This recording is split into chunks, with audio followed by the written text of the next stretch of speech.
सभी को नमस्कार। चैनल पर सभी का बहुत बहुत स्वागत है।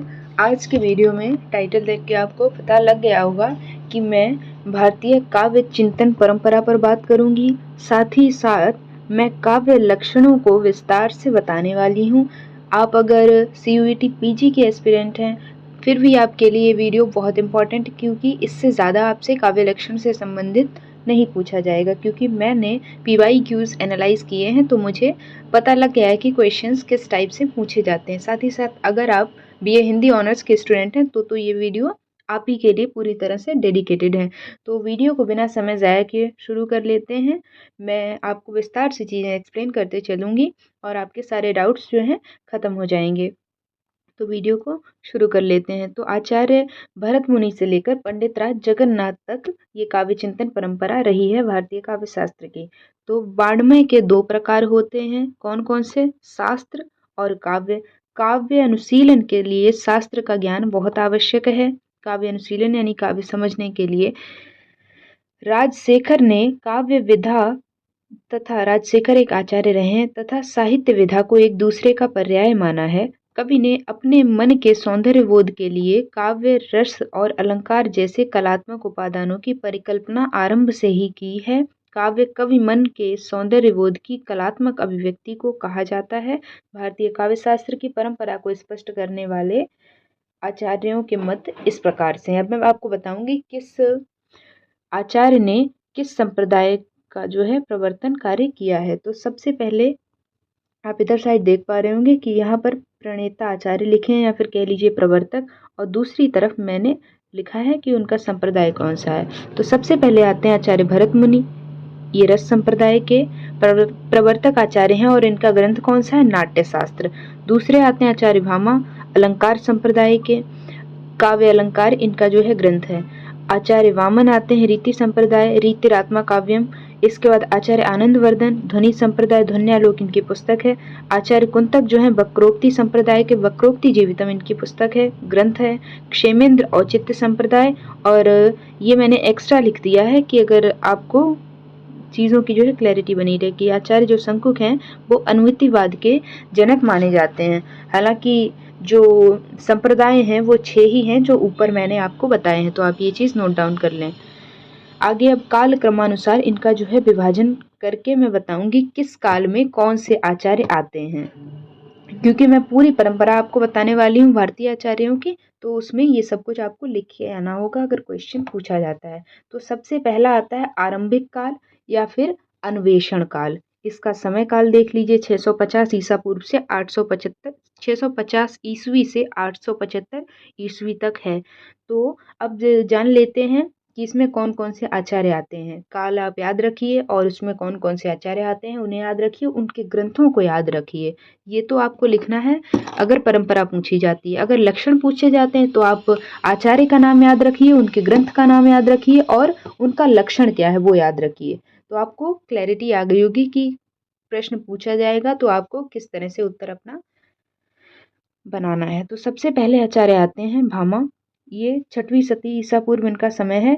आप इसको नहीं याद करेंगे तो कोई दिक्कत नहीं है, क्योंकि बहुत चीज़ें याद करने के लिए होती हैं, फिर जो है डाउट हो जाता है। तो ये कश्मीरी निवासी कवि और आलोचक थे। ये मैंने इनसे संबंधित थोड़ा सा लिख दिया ताकि अगर कोई पढ़े तो उसे समझ आ जाए कि आखिर ये हैं कौन। अगर आप इसे नहीं भी याद कर पा रहे हैं तो ऐसी कोई जटिल समस्या की बात है नहीं। इनका समीक्षा ग्रंथ कौन सा है? ग्रंथ आपको याद करना है काव्य अलंकार। मैं जो बताती चल रही हूँ वो तो आपको याद करना ही है। इसमें इन्होंने काव्य के लक्षण, काव्य के भेद, काव्य का प्रयोजन, शिल्प, गुण, दोष, अलंकार का विवेचन किया है। उसके बाद ये एक्स्ट्रा मैंने एक पॉइंट ऐड किया है, क्योंकि ये जो है CUET PG में क्वेश्चन पेपर में प्रश्न रहा है, ये PYQ ही है कि वक्रोक्ति को सभी अलंकारों का आधार किसने माना है? तो वो माना है आचार्य भामा ने। आगे बढ़ते हैं, इनकी उपलब्धियां क्या क्या हैं यहाँ पर दे रखी हैं। अब इसको सबको नहीं, मैं आपको सिर्फ बता रही हूँ, वो आप याद कर लीजिए। शब्दार्थों सहितो काव्यम, ये क्या है? काव्य लक्षण है। काव्य का लक्षण किसके द्वारा दिया गया? आचार्य भामा के द्वारा। किस ग्रंथ में दिया गया? काव्य अलंकार ग्रंथ में दिया गया। ये मैंने आपको बता दिया, ये चीज़ें आपको याद करनी है। बाकी आप पढ़ने की दृष्टि से पढ़ सकते हैं, ये जो पूरा मैंने लिख रखा है। आगे बढ़ते दूसरे आचार्य हैं आचार्य दंडी। इन्होंने कौन सा लक्षण दिया है? इन्होंने सबसे पहले याद रखिए इनका ग्रंथ कौन सा है, काव्य आदर्श। इनका समय काल याद करने की कोई आवश्यकता नहीं है, काव्य आदर्श इनका ग्रंथ है। इसमें इन्होंने क्या लिखा है, लक्षण देते हुए इष्टार्थ व्यवच्छिन्ना पदावली, इष्ट अर्थ का प्रतिपादन करने वाली पदावली क्या है, काव्य है। तो ये आप समझ पा रहे होंगे। और इसके बाद ऊपर और एक लिखा हुआ आपको दिखाई दे रहा होगा, तो इष्टार्थ वाला ये तो एक हो ही गया, दूसरा लक्षण ये एक और दिया है, तो इसको भी आप याद कर लीजिए, इसका अर्थ भी याद कर लीजिए तो भी चल जाएगा काम, कि वांछित अर्थ को उद्घाटित करने वाली पदावली ही काव्य का शरीर है। दोनों समान अर्थ ही रख रहे हैं, तो आप ये चीज समझ पा रहे होंगे। इनके मत भी यहाँ पर दिए गए हैं, ये अगर आप पढ़ना चाहें तो पढ़ लें, और याद करने की अगर याद हो पाते हैं तो याद कर लीजिए, नहीं तो इन्हें याद करने की कोई आवश्यकता है नहीं। आगे बढ़ते हैं। तीसरे आचार्य उद्भट। उद्भट ज्यादा महत्वपूर्ण नहीं है, मैं अभी आपको बता रही हूँ। वामन महत्वपूर्ण है, इनको आपको पढ़ना ही पड़ेगा। उद्भट अगर छोड़ देंगे तो कोई दिक्कत नहीं होगी। तो इनका ग्रंथ है काव्य अलंकार सार संग्रह। ग्रंथ का नाम याद करना महत्वपूर्ण होता है, तो वो आप याद कर लीजिए। इनके मत भी दे रखे हैं कि इन्होंने अनुप्रास के 3 भेद माने, छेका अनुप्रास, वृत्ति अनुप्रास और लटानुप्रास, ये चीज आप देख सकते हैं। और इन्होंने 3 शक्तियों का उल्लेख किया है, कौन कौन सी, पहली है परुषा, दूसरी है उपनागरिका और तीसरी है ग्राम्या। इनका अलंकार वर्णन भामा के अलंकार वर्णन के अनुरूप है, यानी इन्होंने जो है भामा के कहीं ना कहीं मतों का समर्थन करते हुए ये नजर आए हैं। इनका कोई भी लक्षण नहीं है, काव्य लक्षण इन्होंने नहीं दिया है। आगे वामन आते हैं, इंपॉर्टेंट है। भामा के बाद आपको दंडी, दंडी के बाद वामन पढ़ने ही पढ़ने हैं और लिख के भी आने हैं। वामन क्या कहते हैं, वामन का ग्रंथ सबसे पहले जान लेते हैं। इनके ग्रंथ का नाम है काव्य अलंकार सूत्रवृत्ति, ये यहाँ पर लिखा भी है। और इसके बाद इन्होंने जो है काव्य लक्षण क्या दिया, तो काव्य लक्षण इनका आप याद कर लीजिए, महत्वपूर्ण है। गुणालंकृतियो शब्दार्थियों काव्य शब्दों विद्यते, ये यहाँ पर लक्षण लिखा हुआ है। अर्थ इसका क्या हुआ, अर्थ नीचे लिखा हुआ है यहाँ पर, गुण और अलंकार से युक्त शब्दार्थी काव्य। अब आप देख लीजिए कितना मैंने डिटेल के साथ में चीजें आपके सामने जो है लाने का प्रयास किया है। तो आप चैनल को सब्सक्राइब जरूर कर लें, क्योंकि यहाँ पर ऐसे इन्फॉर्मेटिव चीजें आपको मिलती रहती हैं। अब इनका ग्रंथ आपने याद कर लिया, इनका लक्षण आपने याद कर लिया। एक बात आपको और याद करनी है कि ये रीति संप्रदाय के प्रवर्तक आचार्य हैं, जिसके चलते इन्होंने रीति को आत्मा माना है, और आत्मा मानते हुए इन्होंने क्या लिखा है, रीतिरात्मा काव्यस्य। अगर प्रश्न पत्र जब CUET PG का ये PYQ है, मैं आपको बता दूं, उसमें पूछा गया था एज इट इज, ये लिखा हुआ था श्लोक कि ये किस आचार्य ने कहा है, तो उसमें आपको उत्तर लगा के आना था आचार्य वामन ने, तो ये हो गया यहाँ पर। इसके बाद सभी अलंकारों में उपमा अलंकार, सभी अलंकारों को इन्होंने उपमा अलंकार के आश्रित माना है।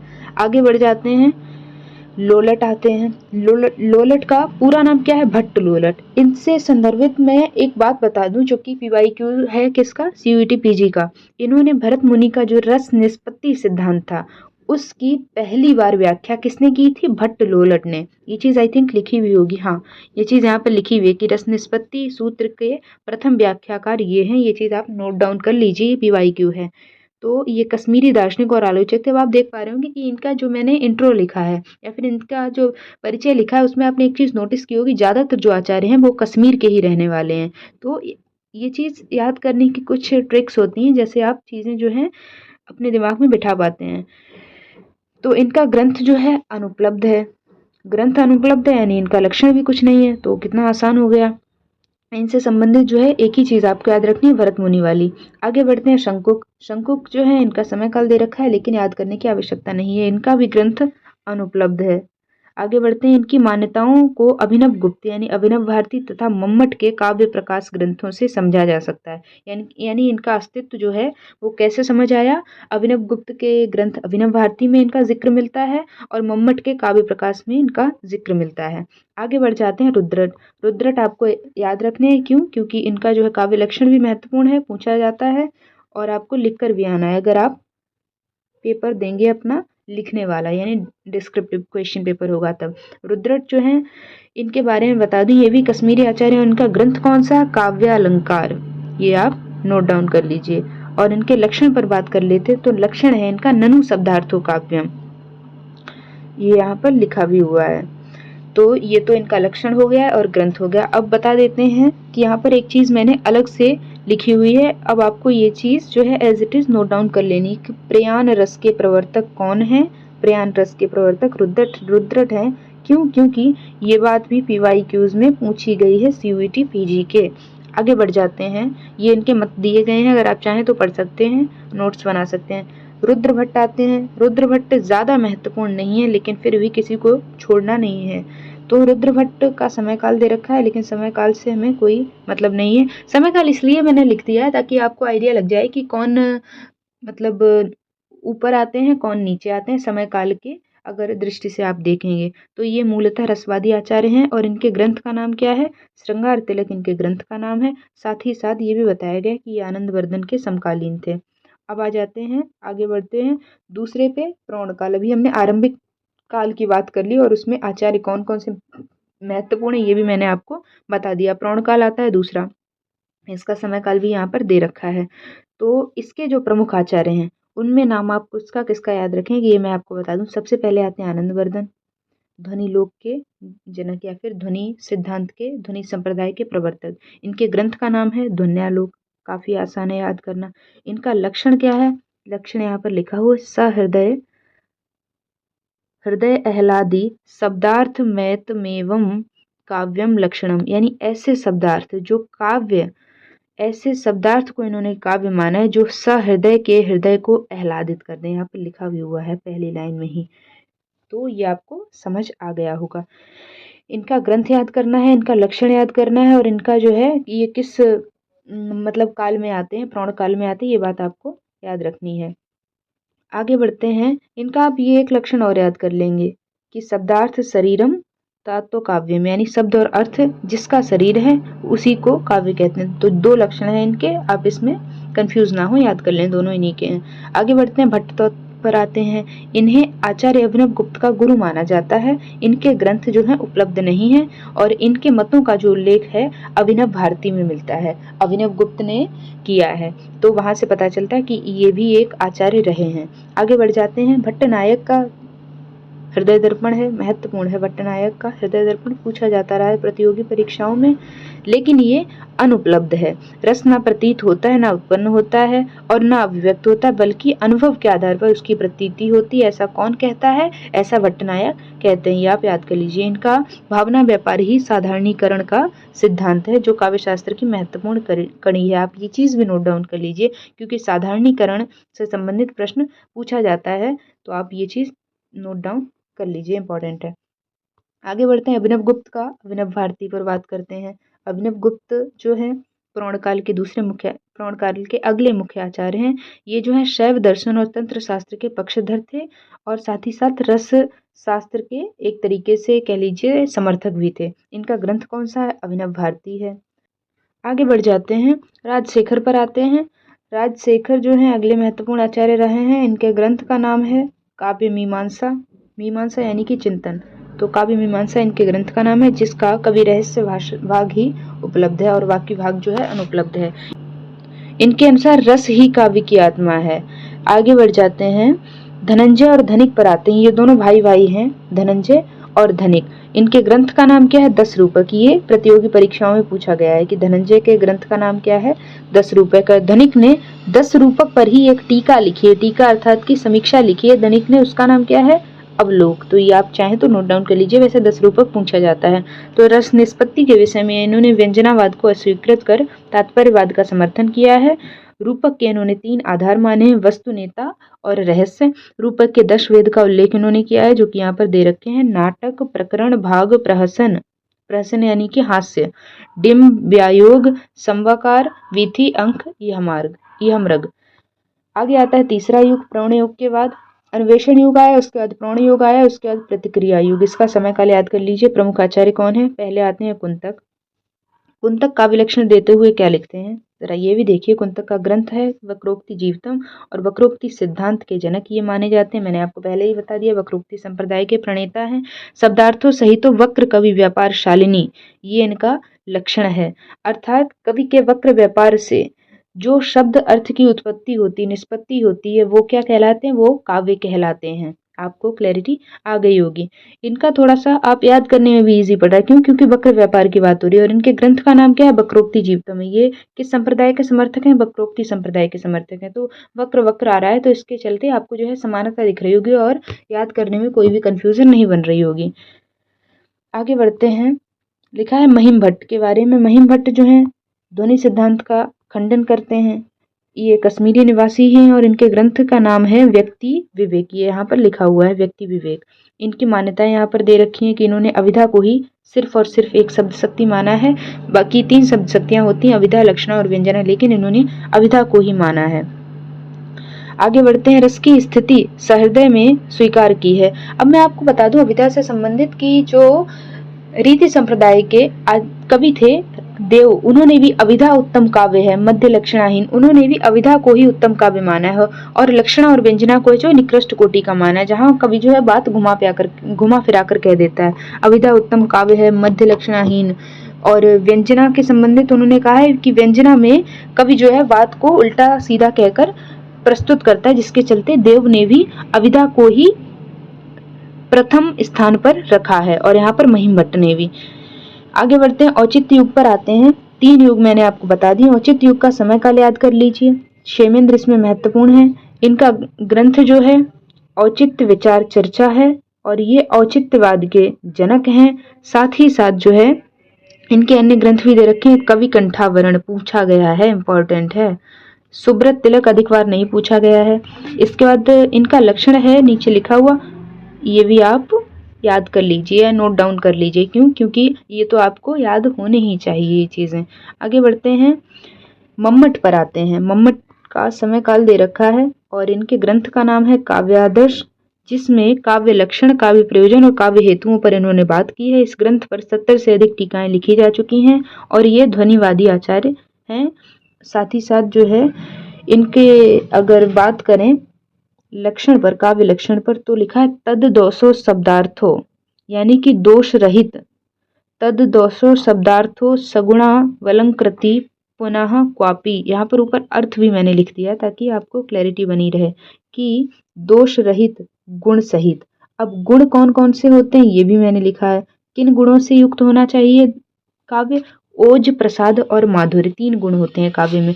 दोष रहित यानी दोष से रहित, दोष नहीं होने चाहिए। गुण सहित और कभी कभार यानी कभी कभी अनलंकृत, यानी कभी कभी अगर अलंकारों का प्रयोग नहीं भी हुआ है तो भी चलेगा। और अर्थमयी रचना ही काव्य है। तो आप समझ गए होंगे कि दोष रहित, गुण सहित और अलंकार युक्त, लेकिन कभी कभी अगर अनलंकृत भी है तो भी ओके है। तो वो रचना क्या कहलाएगी? वो जो रचना है वो काव्य कहलाएगी। ये बात किसने कही है? मम्मट ने कही है। बहुत बार CUET PG में ये क्वेश्चन पूछा गया है कि ये लक्षण किस आचार्य का है, तो आप इसको नोट डाउन कर लीजिए। आगे बढ़ते हैं। इनका जो काव्य प्रकाश ग्रंथ है उसमें 10 उल्लास हैं, यानी 10 चैप्टर्स हैं। काव्य गुणों को रस का धर्म माना है, शक्ति, निपुणता और अभ्यास को केंद्र हेतु माना है। ये बात मैंने काव्य हेतु का जो वीडियो बनाया है उसमें मैंने बड़े विस्तार से बताई है कि काव्य हेतु में किस काव्य हेतु को किस आचार्य ने मुख्य माना है। ये बात मैंने बड़े ही अच्छे से बताई है, आप जाकर वो वीडियो जरूर देखें। आगे आता है अगला व्याख्या युग। इसका समय काल याद कर लीजिए, 12वीं सदी से 19वीं सदी। प्रमुख आचार्य कौन है? रूपक हैं। अगले विश्वनाथ हैं। रूपक का नाम नहीं भी याद करेंगे तो भी चल जाएगा। विश्वनाथ और पंडित राज जगन्नाथ 2 मुख्य हैं। इनके नाम आपको याद होने ही चाहिए। इनका लक्षण और इनके ग्रंथ भी याद होने चाहिए। रूपक का ग्रंथ कौन सा है? अलंकार सर्वस्व या अलंकार सूत्र, और व्यक्ति विवेक पर इन्होंने टीका लिखी है। आगे बढ़ जाते हैं। इनके मत क्या हैं? ये मत आप यहाँ पर देख सकते हैं और इसके सिद्धांत का खंडन करते हुए ध्वनि व अलंकार का समर्थन इन्होंने किया। आगे बढ़ते हैं। विश्वनाथ का लक्षण क्या है? पंडित राज, विश्वनाथ और इनके बाद जगन्नाथ आएंगे 12वें नंबर पे।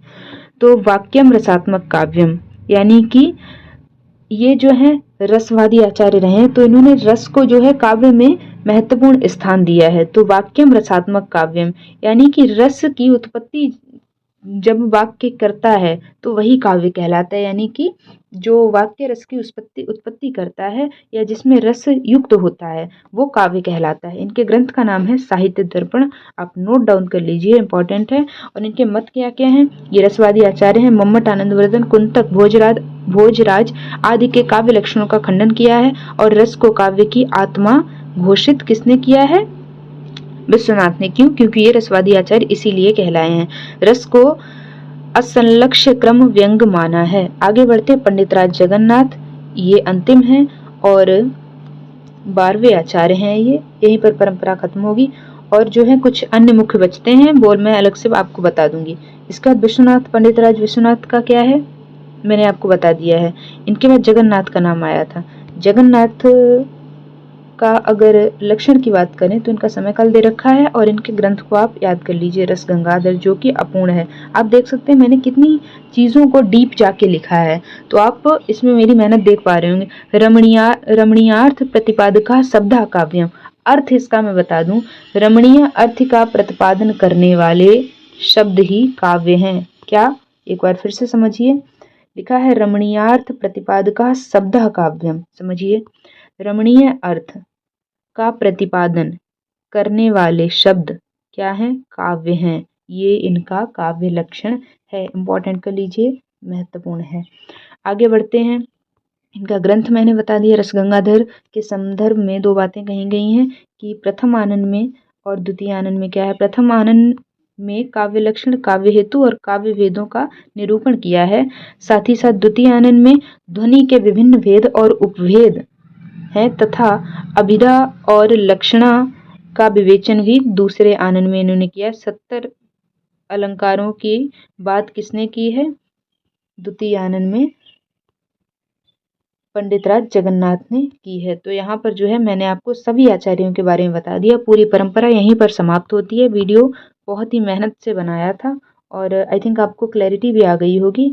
यहाँ पर जो है आचार्यों के नाम लिखे हैं और उनका संप्रदाय लिखा हुआ है। अब कुछ अन्य बचते हैं जिनसे संदर्भित प्रश्न पूछा जाता है, जिनके संदर्भ में बात कर लेते हैं। पहले आते हैं जयदेव, इनका लक्षण क्या है। फिर आते हैं हेमचंद्र, इनका लक्षण क्या है। फिर आते हैं भोजराज, इनका लक्षण क्या है।